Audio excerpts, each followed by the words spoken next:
I got to take metal shop back in ninth grade. That was 30 years ago, but this is the spiral staircase that I built that holds plants. It's getting pretty rusted out, but so am I, so it's time to get it back into commission.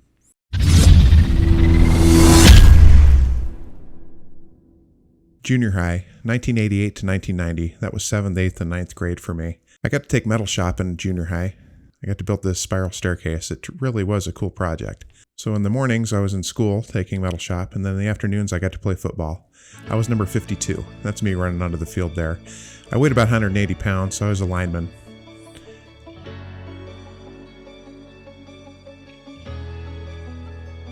I had a crush on a cheerleader named Leanne Clark, but for some reason, she didn't like my bowl haircuts. And why in the heck do I still have my junior high ID cards? But if I had a time machine, I'd go back in time, and I'd tell myself, hey, one day your shoulders are going to fill in and match your head a little bit. And the good news is you get to take Selena Gomez to prom. And then one day you're going to meet the right girl. Her name's Emily. And you're going to get to marry her, and then you get to start having kids with her. You have 3 of them, Chris, Coleman, and Carrie. And they're kind of cute babies. And eventually we form our little family unit, and the kids start growing up, and we get into a house. It snows there a lot. And then my kids eventually grow up, and it's all because I met this cute girl first.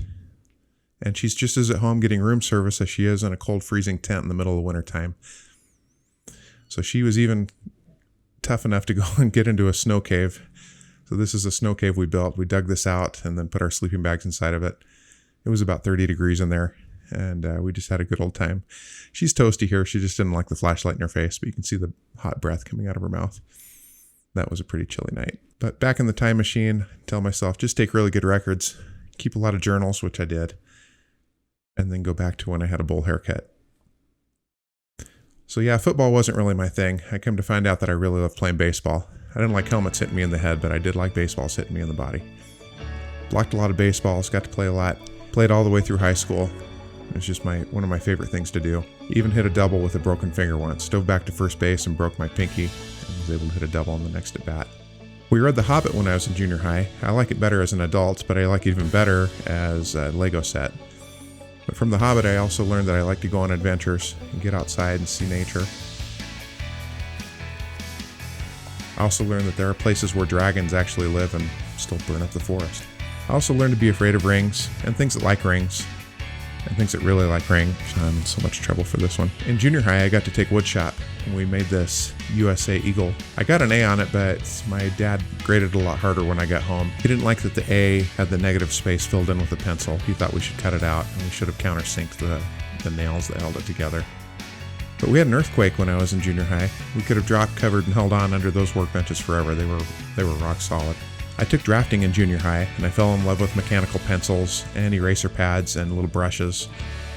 I got to draw this poster while I was in junior high. It was actually for my English class. I did a report on the British Aerospace Sea Harrier. It was all freehand, so this wasn't really drafting, it was more sketching. And then I took metal shop. So we got to pick a project, and the project I chose was this spiral staircase. It was all made out of metal, so we had to order our materials for it. And in my case, I think it was about $20 to get all the materials to build my spiral staircase. And then we had metal benders and oxy-acetylene welders and all of the tools we needed to actually cut the metal and put it together. And this was the most ambitious project we had available to us that year. And when I finished it, it wouldn't fit on the bus. I had to go and find a payphone to call my mom and have her come and pick me up. The bus driver said it was a fire hazard, so it wasn't going to fit on there. And so I had to hoist that sucker over my head and go find a payphone. Side note, when's the last time you actually used a payphone? Leave a comment below if you've actually seen a payphone that actually works still.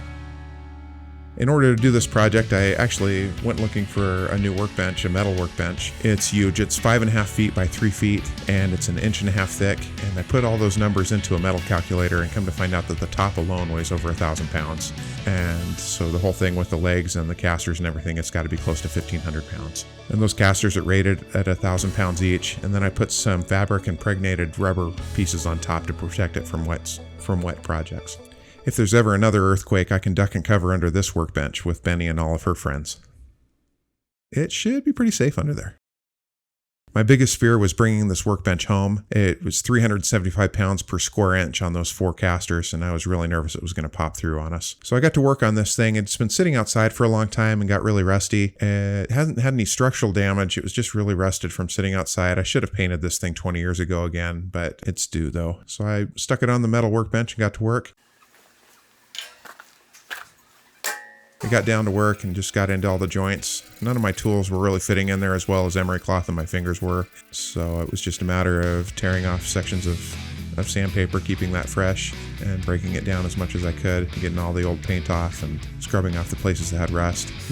All of my welds were still holding. My biggest problem with this whole thing is it had this, for the last 30 years, every time I saw this thing, I thought about the wobble. You can kind of see the whole project shaking back and forth a little bit when it's upright. So the welding bench that I welded that on wasn't big enough to hold the whole thing flat, so I had to weld it upside down, which meant I was about 1/8 of an inch off on one of the legs, so it bounced around a little bit. So for this project, I epoxied a piece of plastic onto the bottom of one of the legs to correct that. Now it sits flat. Got rid of a 30-year problem that I've always noticed with it. The only other issue I had with it was the heart shape that was on the top of it. I would have turned it 90 degrees so that it wasn't coming out towards the plant. That makes it so that the pot that you put on it has to be a certain size or else it gets in the way. But the rest was coming off real nicely on the whole thing. It just was tedious and time consuming, but there's no real better way to spend a Saturday than to sit and have your garage with rock and roll going. I was listening to 80s rock like Van Halen and Survivor and Def Leppard, some of my favorite 80s bands. But the cat sits out there and watches me. Dog hangs out with me. And then it was time to paint.